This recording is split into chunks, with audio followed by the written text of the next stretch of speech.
spies hide out in every corner. She can't touch them, no. 'Cause they're all spies. Materia reservada 2.0. Existe una red, aquí la hemos mencionado mucho, que es la red Echelon, que es la red de satélites que los cinco países de habla inglesa, comandados por Estados Unidos y Gran Bretaña, utilizan. Es una red de espionaje. Se ha demostrado en algún caso, como creo que fue la venta de aviones hace años a Arabia Saudí, que se utilizó para que ganara Boeing al Airbus. Pero, ¿tú crees que los servicios secretos americanos utilizan este tipo de aparatos, de mecanismos que en teoría están para otra cosa, para favorecer a sus empresas? Parece muy difícil aceptar que bajo la tentación, ¿no?, de poder usar esa información que inicialmente es como una medida de seguridad, parece difícil pensar que no lo utilicen para seguir siendo la primera potencia. Entonces, creo que hay bastantes casos y pruebas y documentación que ya ha dado pistas suficientes como para pensar que la red Echelon sí puede tener una finalidad como es la seguridad, pero un segundo plano oculto que le va a facilitar a las empresas americanas todos esos datos suficientes para tomar ventaja. E incluso la financiación necesaria para mantener un proyecto tan extraordinariamente caro como ese, ¿no? Cierto. O sea, porque aquí nos encontramos a los estados apoyados por las empresas y las empresas apoyadas por estados. A veces las empresas tienen más dinero que los estados, aunque son los estados los que tienen la posibilidad de mandar el satélite. Es porque entre los informes ahora que mencionabas también de Wikileaks hablaba de una nueva generación de satélites espía, y se hablaba precisamente de eso, ¿no? De esa nueva generación de satélites espía que estaban siendo desarrollados por Alemania y por Estados Unidos en conjunto, que aparentemente tenían funciones científicas relacionadas con el cambio climático, la ayuda para catástrofes naturales, pero en esos cables se decía no, y los servicios que nos pueden servir para aportar a nuestras empresas informaciones que ellas necesiten, ¿no? No deja de ser curioso y llamativo. También me he acordado del caso de John Perkins, que es un norteamericano que trabajaba en Maine, que es una de estas empresas constructoras e infraestructuras que están extendidas por todo el mundo, norteamericanas, y él explicaba en uno de sus trabajos cómo parte de su formación para la empresa se llevó a cabo por parte de agentes de la Agencia de Seguridad Nacional norteamericana, es decir, que tenía que ver con el espionaje y cómo ejercitar esa influencia de las multinacionales norteamericanas fuera de su país. Aquí tenemos casi al empresario convertido en alumno de espías, ¿no? Bueno, el empresario tarde o temprano acaba aprendiendo, obviamente. La finalidad de un empresario es llegar a la cúspide económica. No nos engañemos, una empresa está hecha para ganar dinero. Entonces, si encima le añades apoyos o conocimientos de espionaje, está servido, está completamente servido. ¿Cómo una empresa, y ya no solo hablamos de Renault, que hemos mencionado, de Boeing, pero también, es decir, alguien puede tener una oficina de una pequeña empresa de seguros y enfrente hay otra, y estamos en tiempos en donde, por ejemplo, el espionaje a través de las cuestiones informáticas se habrá abierto muchísimo. No hay que llevar al espía a la sede de la oficina que está en la acera de enfrente, sino que igual el espía se mete en un ordenador e intenta acceder al otro. Existe mucho intento de las empresas por proteger sus sistemas informáticos de intrusos. En España, hablando de España, radica un problema de concienciación. Es decir, las empresas españolas todavía no son conscientes de que pueden ser objeto de espionaje. Y ahora, en época de crisis, precisamente los departamentos que más se ven afectados, los primeros departamentos a eliminar de una empresa cuando hay una crisis económica son precisamente los departamentos de seguridad. Entonces, desde mi punto de vista, quizás sería uno de los departamentos prioritarios a dejar fuera de la lista, departamentos importantes. Gracias a las modernas tecnologías se ha ampliado incluso el número de casos de espionaje industrial.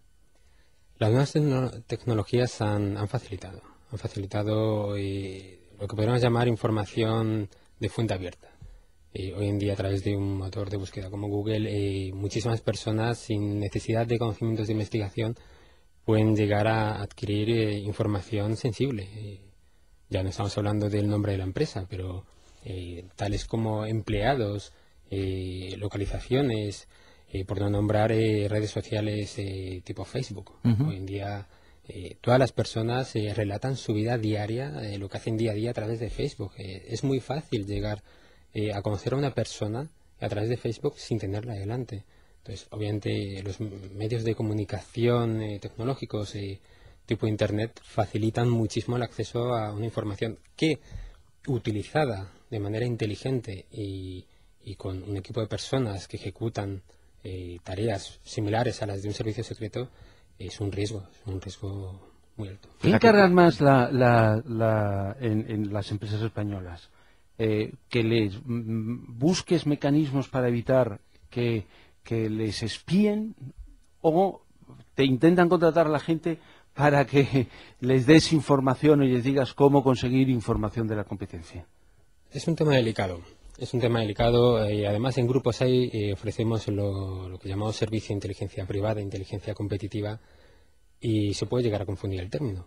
Bueno, claro, podrías estar utilizando inteligencia, mecanismos de obtención de información precisamente para ganar a la competencia, pero no es así. O sea, un servicio de inteligencia privado precisamente lo que hace es velar para que no suceda ese tipo de espionaje.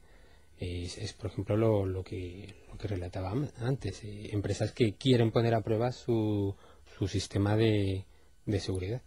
Si yo abro una empresa, pongamos que abrir una editorial o lo que sea, pero que una empresa que puede tener competencia, o que hay varias empresas que van a luchar por el mismo sector de mercado, y acudo a ti para que me ayudes a proteger mi empresa. ¿Qué recomendaciones, Marías? Recomendaciones básicas hay varias. En primer lugar, controlar todos los accesos físicos, todos los accesos a las informaciones, mantener siempre todas las habitaciones, cajones, armarios, archivos cerrados bajo llave, mantener una política de mesas limpias, es decir, que en ninguna mesa exista un POSIT con la clave de acceso, algo común. O con un POSIT con lo que estás trabajando, que cuando salgas de la oficina, pero se queda abierta, pues esa información se queda ahí ante los ojos de quien pueda verla, ¿no? Efectivamente, se queda encima de la mesa y una mera carpeta puede contener información sensible ante la empresa. También es muy importante destruir toda aquella información que no sea necesaria. Es decir, se ha utilizado, no es necesaria, utilizar un mecanismo de destrucción de documentación que no permita que sea legible. Importante también evitar que el uso de dispositivos de almacenamiento tipos memorias USB, y quizás lo más importante, concienciar a todos los empleados que pueden llegar a ser objeto de información. Un empleado que no entiende de esto puede salir perfectamente un fin de semana a tomar algo y está... Llega Matajari y se lo saca todo. No sería la primera vez. Llega Matajari y le suelta todo. La verdad es que apasionante. El tema es apasionante y por otro lado preocupante, porque estamos expuestos cada vez más a a que nuestra información, y en el fondo estamos hablando de eso cuando mencionaba lo de Facebook, que la gente expone su vida, y hay mucha gente que dice, pues si yo no tengo nada que ocultar, el problema no es lo que tengas tú que ocultar, es lo que el otro pueda querer saber de ti, claro, para intentar algo, ¿no? ¿Y cómo pueden conseguir la tecnología? Quiero decir, yo sí recuerdo de toda la vida, en Cuba tenía una sección dentro del servicio de inteligencia, pero apartado, que se dedicaba única y exclusivamente a conseguir tecnología. Es decir, tenían el bloqueo y necesitaban conseguir productos prohibidos y se dedicaban única y exclusivamente a eso. Y si eso está en Cuba, pues está claro que está en China, está en montones de países que para desarrollarse, pues en lugar de investigar, pues que roban, ¿no? Sí, no solamente son los medios técnicos. Vuelvo a repetir lo que es el factor humano. Y el caso de los estudiantes de China, que son incentivados. Pero bueno, hay datos muy interesantes que no ocurre en España. Por ejemplo, el caso de Estados Unidos, el FBI creó una división de inteligencia económica precisamente destinada únicamente a velar por las empresas americanas que no fueran objeto de espionaje industrial. Pues bien, en la lista de prioridades del FBI, en el primer puesto está el terrorismo y en el segundo puesto está la inteligencia económica. Claro. Significativo. Sí, sin duda. Desde luego. Director del grupo SITE, Security Analysis Intelligence, jefe de detectives. Él es criminólogo también, un gran experto y conocedor de este asunto, Vicente Fernández, que nos ha acompañado esta noche en La Rosa de los Vientos en materia reservada. Vicente, muchísimas gracias. Muchas gracias. Fernando, tenemos todavía algunas cositas por comentar. 25 años de matrimonio mal avenido, regularmente avenido, bueno, pues como todos, ¿no? Con sus altos y sus bajos. Entre el Mossad, es decir,